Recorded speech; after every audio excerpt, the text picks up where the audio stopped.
प्रयागराज में कौन सा मेला भराने जा रहा है? जम के बोलो जरा। कुंभ। कुंभ का मतलब क्या होता है? घड़ा। घड़ा मतलब लोटा, कलश, घड़ा। कुंभ, उसको महाकुंभ कहा गया है। महाकुंभ।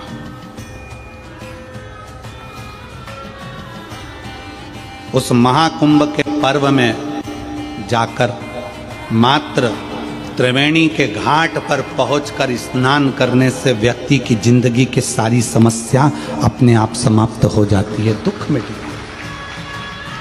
महाकुंभ। और आप लोगों को तो मौका मिला है, तो गई। मकान को भरने में, गोडाउन को भरने में, दुकान को भरने में, फैक्ट्री को भरने में, खले को भरने में, पूरा शरीर, पूरा जीवन और पूरी सांसें खाली होती चली जाती।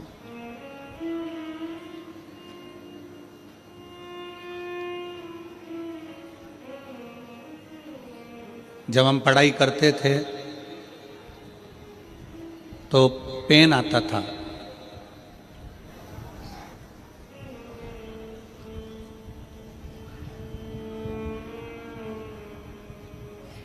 दिनेश जी आपने भी वो पेन देखा होगा जिसमें कांच लगा हुआ होता था और उसमें स्याही भरते थे। आप लोगों ने देखा है? स्याही वाला पेन, जिब लगी होती थी उसमें और उससे लिखते थे, उसमें कांच रहता था। किस किसने देखा है? जरा हाथ उठाओ। सबने देखा है? अरे वाह, मतलब आप हमारे साथ ही पढ़े हो, पक्का है। ठीक है।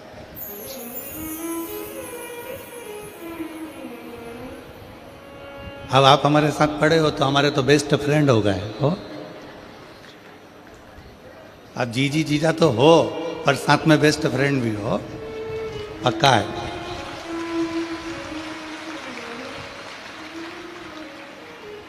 उस पेन में स्याही भरना पड़ती थी। ढक्कन खोलो, उसको थोड़ा सा पेन का जिप खोल के उसमें स्याही भर दो।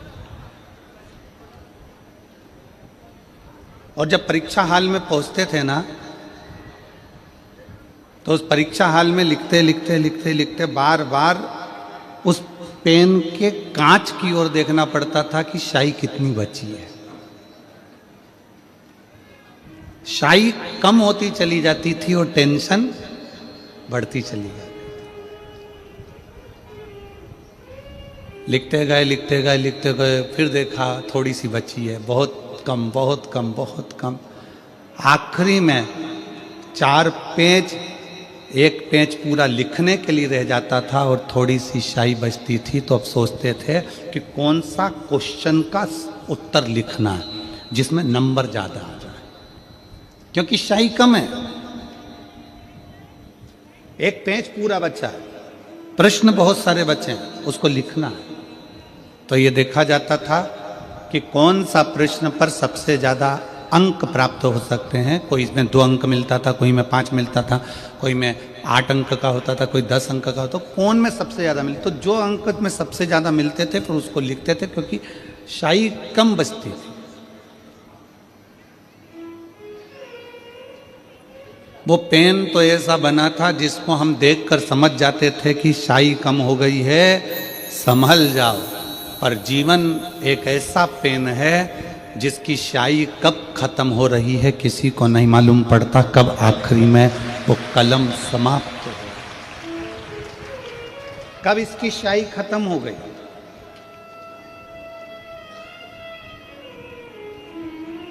कब इसकी स्याही समाप्त हो गई, ये पेन समझ में ही नहीं आता।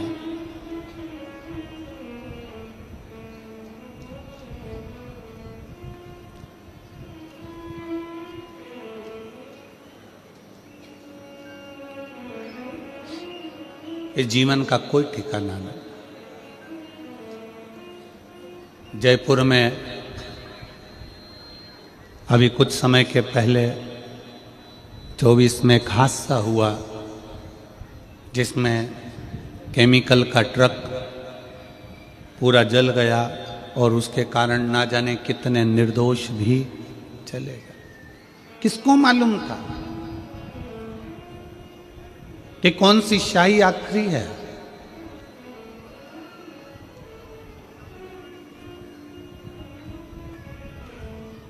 छत्तीसगढ़ में अभी 2 दिवसीय में नक्सलियों द्वारा एक ब्लास्टिंग हुआ, उसमें कई जवान चले गए। किसको मालूम था कि शाही आखिरी है?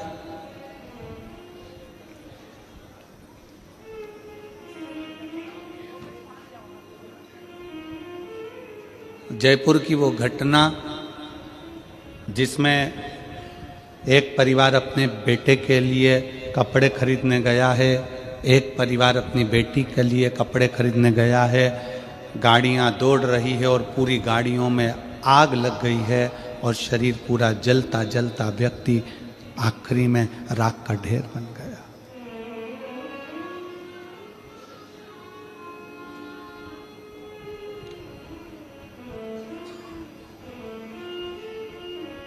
नक्सलियों की वो घटना छत्तीसगढ़ की जिसमें ब्लास्ट हुआ, कई जवान चले गए।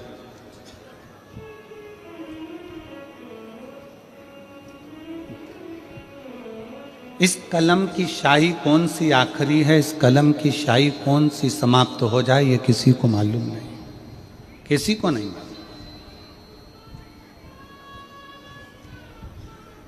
हर पल, हर घड़ी, हर क्षण आप और हम उस परमात्मा को याद कर कर जिए तो समझो कि हमारी कॉपी भरा रही।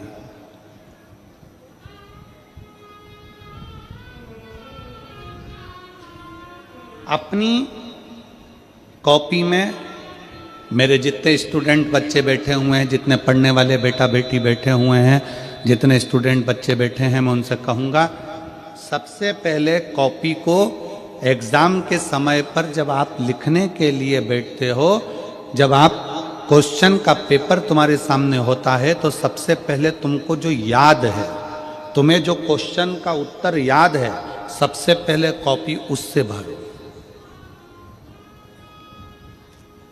फिर जिन क्वेश्चनों को तुम कम जानते हो, जब पूरी कॉपी उससे भर लोगे, फिर जिनको कम जानते हो फिर उस पर आओ, विचार करो, विवेक लगाओ कि मैंने पढ़ाई करी थी, उस पढ़ाई में मैंने ये क्वेश्चन स्मरण किया था और मुझे याद है, मैं लिख सकता हूँ। पूरे कॉन्फिडेंस के साथ अपनी उस कॉपी में लिखना प्रारंभ करो। फिर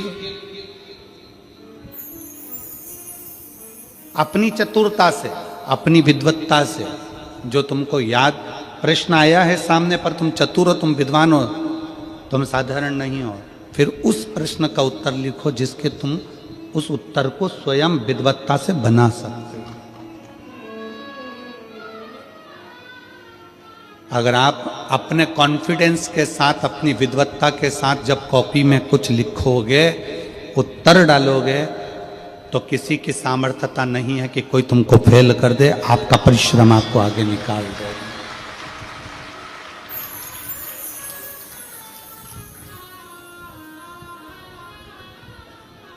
परीक्षा हाल में समय बर्बाद नहीं करना। मेरे स्टूडेंट बेटा बेटी याद रखें, परीक्षा हॉल में अपने समय को बर्बाद नहीं करना।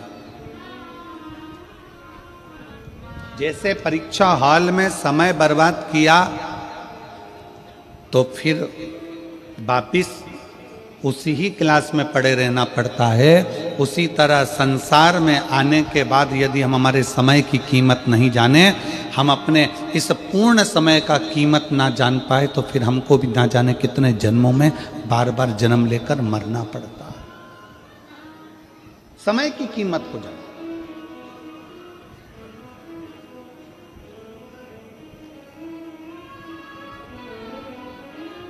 जिसने समय की कीमत को जान लिया, वो जिंदगी में सबसे आगे बढ़ गया, जीवन में बढ़ता गया, बढ़ता गया।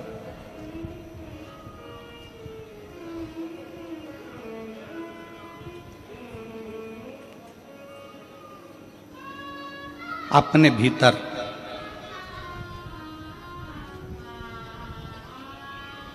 ये भी स्मरण रखो कि हमारी जिंदगी कितनी है, हमारा जीवन कितना है, हमें भजन कितना करना है। संताप और संपत्ति दो हैं।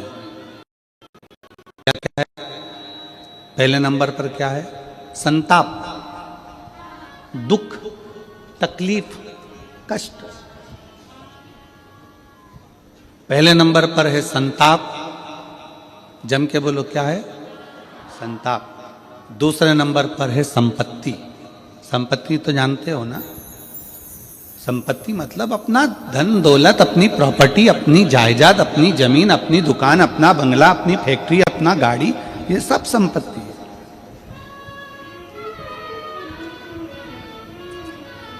दो चीजें हैं, एक है संताप, आपका दुख, तकलीफ, कष्ट। दूसरे नंबर पर है संपत्ति।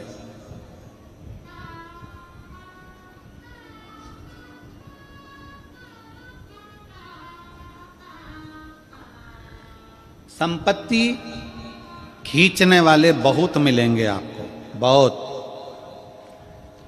बेटा बेटी, नाती पंती, रिश्ते नाते, बहन भाई, कुटुंब,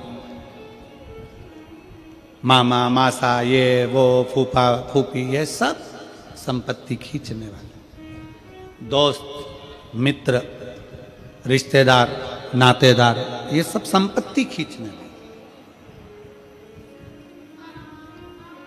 कोई आपका संताप खींचने वाला होगा? जो आपका दुख ले ले, आपकी तकलीफ ले ले, आपका कष्ट ले ले, आपकी बीमारी ले ले, आपके जीवन का सारा तकलीफ, आपके जीवन का सारा दुख, आपके जीवन का सारा कष्ट कोई ले ले? है कोई ऐसा? जम के बोलो जरा। नहीं। संसार में, परिवार में, कुटुंब में, रिश्तों में, नातों में कोई ऐसा नहीं है जो तुम्हारा संताप लेगा। रिश्तों में, नातों में, कुटुंब में सब ऐसे मिलेंगे जो तुम्हारी संपत्ति लेंगे।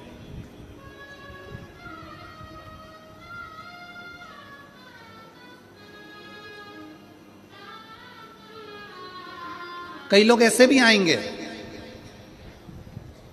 आप छत्तीसगढ़िया सबले बढ़िया। छत्तीसगढ़ के जितने मेरी बहन हैं, जितनी मेरे जीजा हैं, बहुत सरल है, बहुत सीधे, बहुत सीधे। आपकी सहजता ही आपकी परमात्मा की भक्ति है।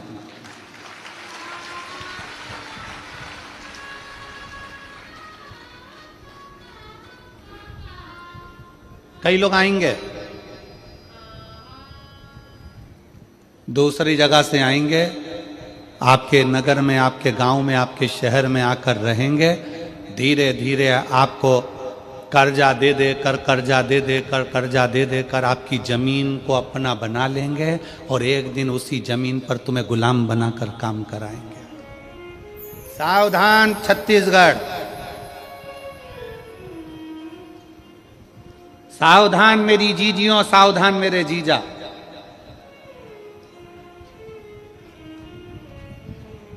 छत्तीसगढ़ के इस पवित्र मां कौशल्या की भूमि में जितने भी छत्तीसगढ़िया रहते थे वो सब भगवान की भक्ति करने वाले रहते थे। यहाँ छत्तीसगढ़ में लोग पहले ज़्यादा मदिरा का नशा, दारू का नशा नहीं करते थे। छत्तीसगढ़ के लोग कोई व्यसन में नहीं डूबे हुए थे। इनको जान कर करके लोग इनकी प्रॉपर्टी, इनकी जमीन, इनका घर, इनका गांव अपना बनाने के चक्कर में धीरे धीरे आपको व्यसन में डुबाना और व्यसन में डुबाकर धीरे धीरे आपकी जमीन को अपना खुद का बना लेना और बाद में आपको गुलाम बनाकर पटक देना और दर दर जाकर आप काम करना। बस यही जीवन इन्होंने करा। सावधान हो जाइए।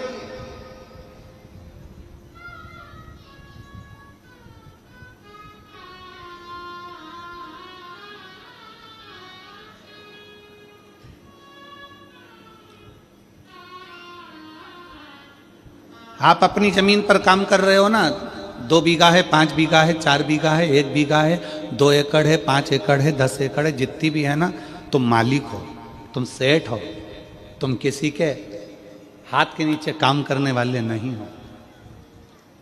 अपनी जमीन की कीमत समझो।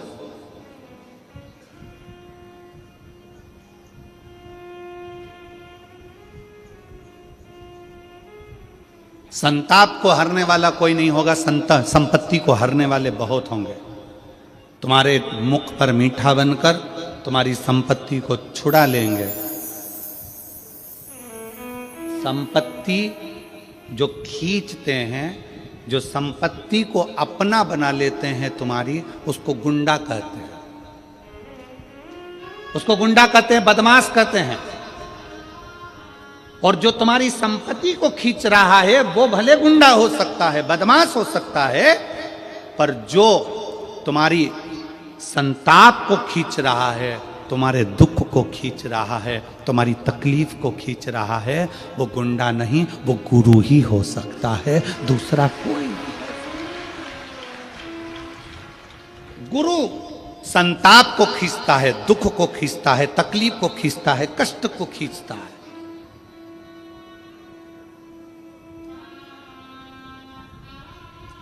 गुंडे बदमाश जो होते हैं, जिनकी बुद्धि में ये है कि ये जमीन में कबाड़ लूं, ये इससे घर ले लूं, इससे मकान ले लूं, इसको रोड पे खड़ा कर दूं, ये संपत्ति को खींचते हैं। परिवार कितना सुंदर शिव महापुराण की कथा में लिखा है। जरा गणेश जी और कार्तिकेय का चरित्र पढ़िएगा। गणेश जी और कार्तिकेय का चरित्र मैं पूरे आस्था चैनल पर श्रवण करने वाले श्रोताओं को और जितने भी इस पवित्र कथा का प्रागण्य में कथा सुन रहे हैं उनको, और फेसबुक यूट्यूब पर कथा सुन रहे हैं उनसे भी कहूंगा, गणेश और कार्तिकेय के चरित्र को पढ़िएगा।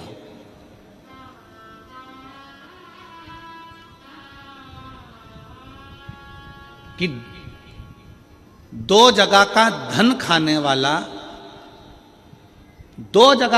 खाने वाला अपने शरीर के रोग से कभी नहीं छूटता, चाहे वो इल्ली बने, जीव बने, जलचर बने, थलचर बने, वायुचर बने, चाहे मनुष्य बने। दो जगह का धन खाने वाला।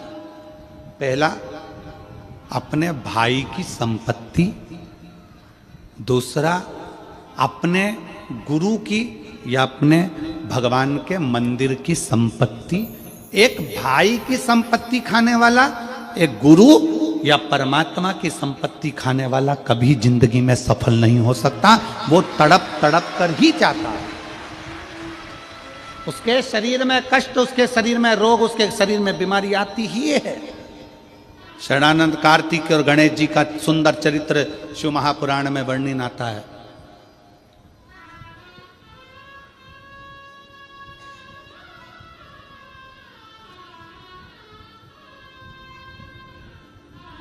भाई की संपत्ति भी कभी मत सोचना कि मैं इसको अपना बना लूं, इसको धक्का देकर निकाल दूं। ना ना,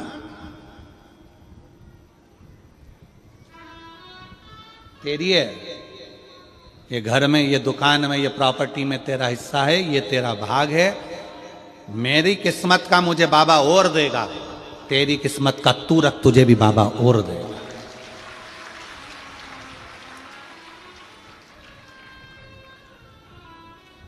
जब किसी भाई भाई को संपदा के लिए लड़ते देखते हैं, संपत्ति के लिए लड़ते देखते हैं, बड़ा दुख होता है सोचकर, बड़ा दुख।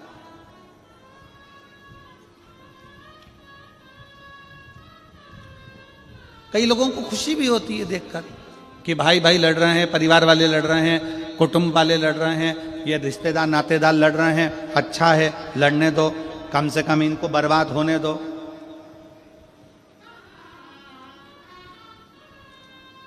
कई लोग हंसते हैं, कई लोग देखकर खुश होते हैं।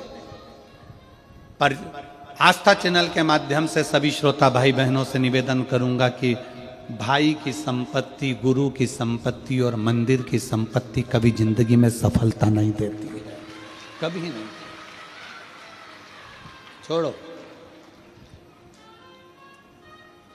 रखो।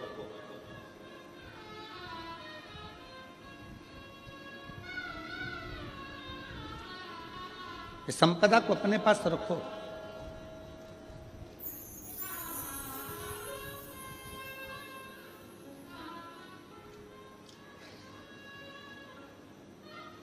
अभी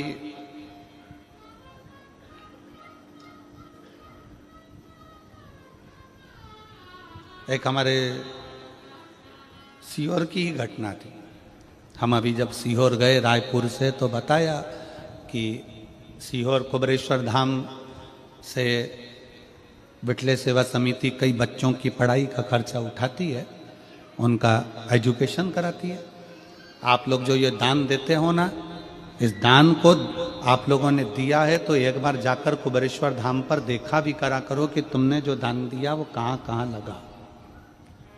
समिति, कई बच्चे ऐसे हैं जिनको पढ़ना है, पढ़ने के लिए पैसा नहीं होता। तो एक अभी हम रायपुर से जब सीहोर गए तो बताया कि एक बेटी आई थी, कॉलेज पढ़ती है, उसको एग्ज़ाम देना चाहती है, कॉलेज की फीस बहुत है। उसने एडमिशन ले लिया क्योंकि उसका परिवार पूरा साथ में रहता था। उसके चाचा, उसके पापा सब साथ में रहते थे, उसके ताऊ सब साथ में रहते थे। एडमिशन हो गया, पढ़ाई के लिए उसने फीस जमा करना थी उसको, और इतने में कुछ दिन पहले ही आपस में वो सब लड़ झगड़ के अलग हो गए और पिताजी भी किसी कारणवश उसी टेंशन में समाप्त हो। अब उस बेटी का कोई फीस जमा करने वाला नहीं। हमने उस बेटी को बुलाया, उसकी माताजी भी आई। हमने पूछा कि बेटा, ये आपका इतना बड़ा परिवार है, आप इतने बड़े परिवार में रहती हो और आपकी फीस क्या परिवार वाले जमा नहीं कर रहे? नहीं, उनने तो घर भी पापा से मरने के 15 दिन पहले सिग्नेचर करवा के रख लिया। हमने कहा तुम्हारी बाजार में दुकान है वो, तो वो भी रख लिया, अब हम उसको निकाल दिया। हमने कहा कोई बात। हमने कहा बेटा शिवजी के मंदिर जाती हो? हाँ। उनकी माता जी से पूछा, जीजी आप जाती हो? हाँ।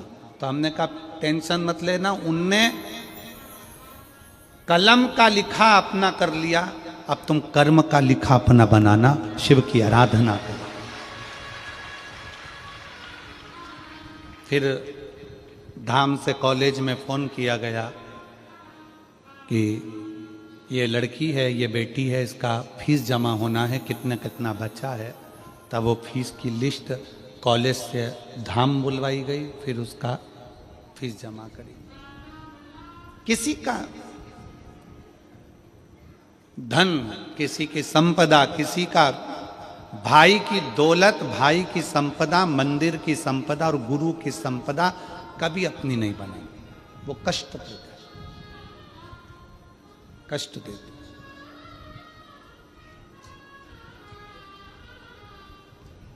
गुरु का एक काम है संताप को हरना, तुम्हारे कष्ट को हरना, तुम्हारी तकलीफ को हरना, तुम्हारे दुख को हरना, गुरु का काम। शिव क्या करते हैं?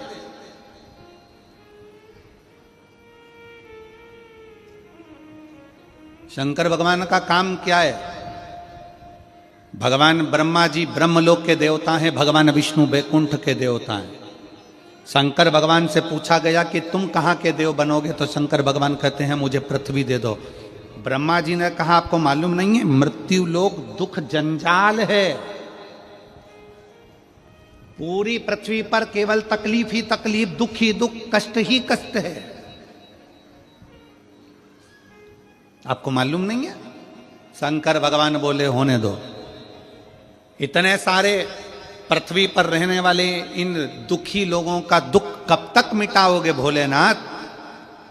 ये संसार में रहने वाले मनुष्य का, जीव का दुख कब तक मिटाओगे? कभी चींटी को तकलीफ हो रही, कभी चींटे को तकलीफ हो रही, कभी पक्षी को तकलीफ हो रही, कभी पशु को तकलीफ हो रही, कभी पक्षी को, कितना तकलीफ होगा? तुम किस किस का दुख मिटाओगे?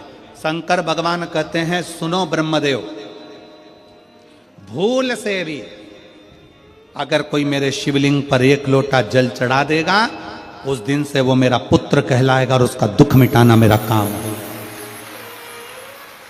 वो मेरी बेटी है, वो मेरा बेटा है।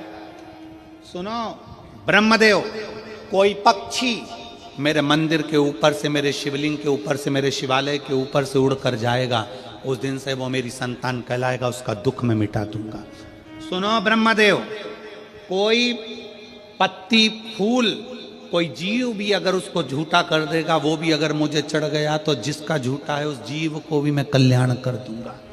सुनो ब्रह्मदेव, पानी में रहने वाली मछली, मगर, सर्प, जलचर, थलचर जो भी होंगे वो पानी में रह रहे होंगे, वो पानी भी अगर मुझ पर चढ़ गया तो उन जीवों का भी मैं कल्याण कर दूंगा जो पानी के अंदर निवास करते हैं, उनका कल्याण।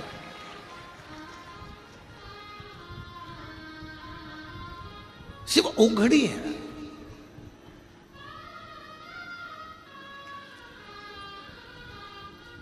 एक कॉपी को भरने में अपना पूरा पेन खाली हो जाता है और घर परिवार को भरने में मेरे भाई, मेरे बंधु, मेरे रिश्ते, मेरे नाते, मेरे कुटुंब, मेरे कबीला, मेरे बच्चे, इनके लिए ये कर दूं, उनके लिए वो कर दूं, और पूरा जीवन हमारा खाली हो जाता है, पूरा जीवन, पूरा जीवन।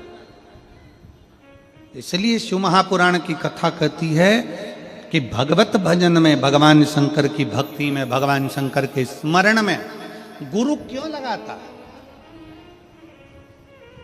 क्या पड़ा हमको कि हम तुमसे बार बार कहें कि शंकर जी के मंदिर में जाओ, शंकर जी के मंदिर में जाओ, शंकर जी के मंदिर में जाओ? इसमें हमारा कोई फायदा है क्या? जम के बोलो रे हालो कोसा की जी जियो, हमारा कोई फायदा तुम्हारे मंदिर जाने से? हम यहां तुम्हें देखने आ रहे हैं कि हाले कोसा में कि तुम मंदिर गई कि नहीं गई? हम उत्तर प्रदेश में देखने आ रहे हैं क्या? हम मध्य प्रदेश में देखने आ रहे हैं कि राजस्थान में देखने आ रहे हैं कि गुजरात में देखने आ रहे हैं कि झारखंड में देखने आ रहे हैं कि उड़ीसा में देखने आ रहे हैं? हम देखने के लिए नहीं आ रहे कि तुम मंदिर गए कि नहीं गए। इसमें सियोर वाले महाराज का कोई फायदा नहीं। हेलमेट लगाओ,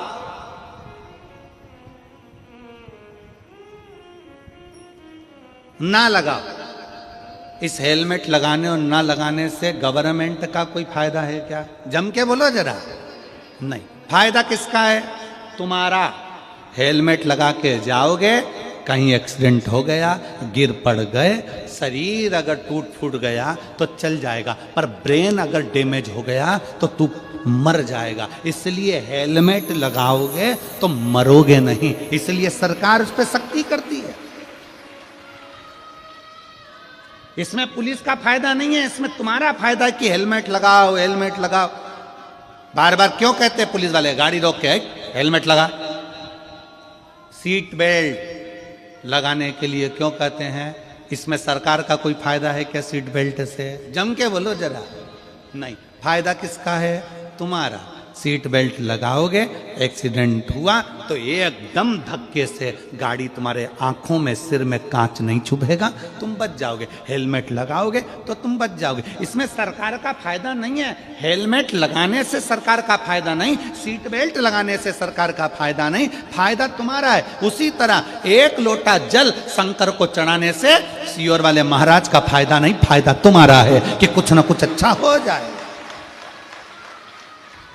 इसमें हमारा फायदा नहीं है कि तुम मंदिर जाओगी तो कुछ हमको अच्छा सा मिल जाएगा, कुछ तुम हमको कुछ दे दोगे। ना ना ना, ये 15-15, 20-20 साल में बच्चे हो रहे हैं, तुम्हारे बच्चे हुए तो इसका फायदा किसको मिला? सियोर वाले महाराज को नहीं, फायदा तुमको मिला। तुम्हारी औलाद तुम्हारी सेवा करेगी, तुम्हारी औलाद तुम्हारे पांव दबाएगी, तुम्हारी औलाद तुम्हारे खेत में काम करेगी, तुम्हारी औलाद नौकरी करेगी, तुम्हारी औलाद जब शादी होकर बहू लेकर आएगी तो गरम रोटी भी तुम खाओगे। सियोर वाला महाराज थोड़ी ना खाएगा, फायदा तुम्हारा।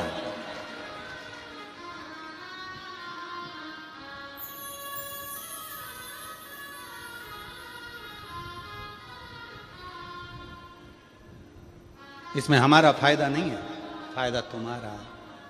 जब तुम्हारा दुख, तकलीफ, कष्ट जितना भी है तुम्हारे भीतर का जो संताप है, गुरु कहते हैं कि वो शंकर को जल चढ़ाने से वो संताप कट जाता है। गुरु संताप लेता है, परिवार संपत्ति लेता है, दोनों में अंतर है। संताप लेने वाला गुरु तुमको परमात्मा से जोड़ देता है। संपत्ति लेने के बाद जब तुम खाली हो जाते हो तो नशे में डूब जाते हो।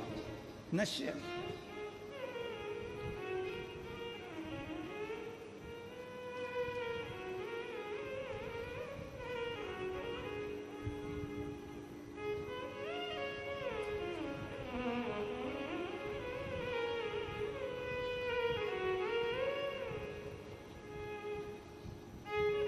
कितना कितना लिखा है वो जरा। उत्तर यहाँ पर छत्तीसगढ़ पुलिस ने बैनरों में लिखा है कि सर्वर क्राइम हो रहा है। एक ऐसा क्राइम हो गया आजकल मोबाइल पर कि मोबाइल पर आपके पास में फ़ोन लगाकर कहेंगे हम इंस्पेक्टर बोल रहे हैं राजनांदगांव के, पहले तुम्हारा पूरा परिवार का डिटेल निकाल लेंगे, पूरे परिवार का डिटेल निकालेंगे। तुम्हारे इतने बच्चे हैं, बच्चा वहाँ नौकरी करता है, बेटी वहाँ करती है, पत्नी ऐसा करती है, पति ऐसा करता है, 4 महीने पहले ऐसा हुआ, 6 महीने पहले ऐसा हुआ, 8 साल पहले ऐसा हुआ, 15 साल, पूरी डिटेल निकालेंगे सर्वर क्राइम वाले। और पूरी डिटेल निकालने के बाद फिर आपके पास फोन लगाएंगे, तुम्हारी एक तुमने ये काम बेकार कर दिया था, तुम इस काम में उलझ गए हो, तुम्हारा इतना इतना ये काम हो गया, तुम्हारे ऊपर छापा डलेगा, ऐसा होगा वैसा होगा, इतना डरा देंगे। फिर आखिरी में वो कहेगा कि एक काम करो, 5 लाख रुपए हमारे खाते में डलवाओ, हम ये पूरा केस निपटा देते हैं, ये हमारे ऑनलाइन जमा करो, तुम्हारा अकाउंट नंबर बताओ, उससे हम काट लेते हैं, ये कर लेंगे वो कर लेंगे। ये सब समझा रहे हैं। ये पुलिस प्रशासन आपको समझाने का काम करती है कि डरना नहीं है, भय नहीं खाना है।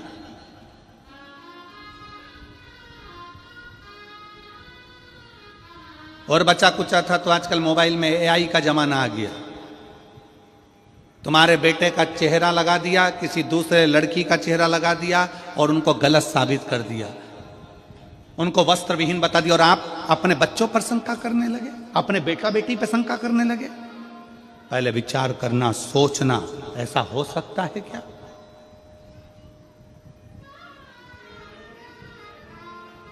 थोड़ा बचिए। सावधान इंडिया, सावधान भारत, सावधानी की बहुत जरूरत है, बहुत जरूरत।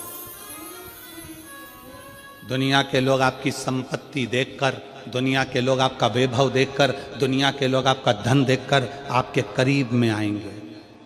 दुनिया के लोग आपका धन देखकर करीब में आते हैं, पर गुरु कभी आपका धन देखकर करीब में नहीं आएगा।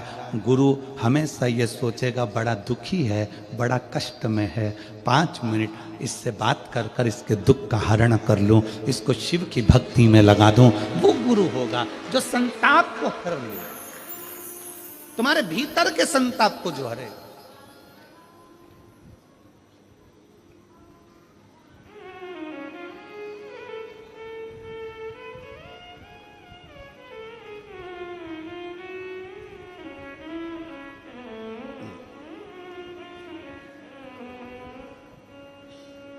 और शंभु शरणे पड़ी, मांगू घड़ी रे घड़ी, दुख काटू दया करीन दर्शन। शंभु शरणे मांगू दुख काटो दया करीन दर्शन। संपत्ति के बहुत सारे हकदार होंगे, संपदा के बहुत सारे हकदार होंगे, पर अपनी कर्म के कोई हकदार नहीं होता, कोई हकदार नहीं।